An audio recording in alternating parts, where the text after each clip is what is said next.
He is 22 years old, but his eyes belong to a man twice that age. Kaelen Vance drags a dead chimera wolf across a field that has drunk its fill of blood. The wolf's fur is matted with gore, its 3 heads lolling in obscene stillness, but Kaelen does not flinch. He cannot afford to. He wears a stained leather apron, stiff with the residue of past horrors, and a dirty rag is wrapped around his face like a shroud, hiding everything but his eyes. Those eyes are the only windows into a soul that has worked the grey mile for 5 years. Around him, other moppers, the scavengers, the forgotten, the unblessed, hack tusks from the corpse of a fallen behemoth. This is their world, the designated cleanup zone, the place where the awakened hunters leave their mess and the common people crawl in to claim the scraps. Kaelen's parents bled out on this same cursed ground when he was 17.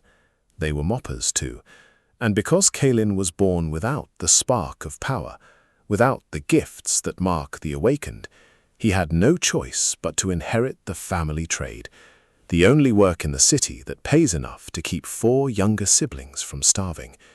He supports them all now. Mira, the eldest sister, who stirs pots of thin stew and pretends she isn't hungry.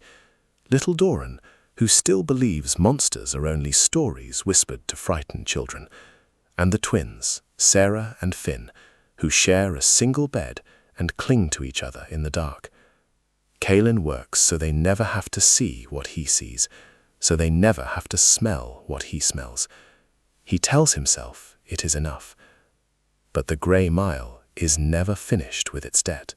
A horn splits the air, a raw, desperate wail from the lookout. A rift pulse has been sighted. The awakened hunters, in their arrogance or exhaustion, missed a secondary breach. The ground begins to tremble. And then they come.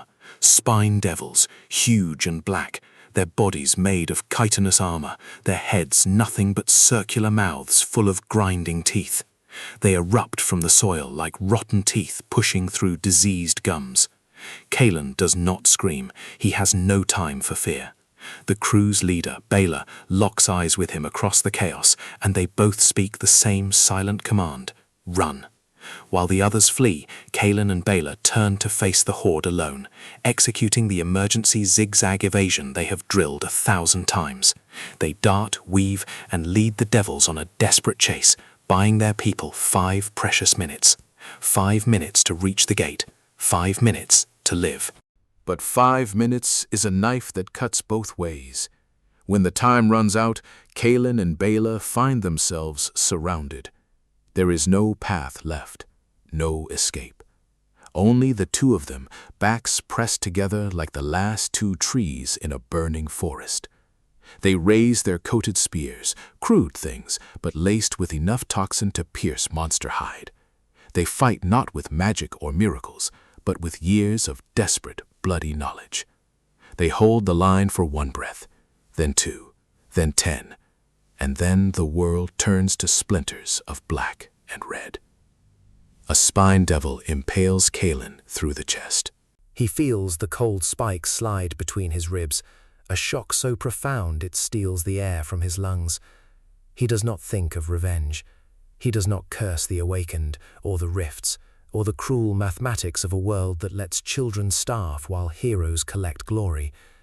As his blood paints the soil of the grey mile, his final thoughts are soft, small, human. He sees Mira stirring a pot. He hears Doran laughing at a shadow in the corner of their tiny room. He feels the warmth of the twins, Sera and Finn, curled together in that single bed, their breathing slow and safe. Kaelen closes his eyes, and with the last ember of his will, he wishes for only one thing: a second chance, not for power, not for vengeance, just the chance to do it all over again, to hold them, to feed them, to keep the monsters away for good. And somewhere in the darkness between heartbeats, the universe tilts on its axis.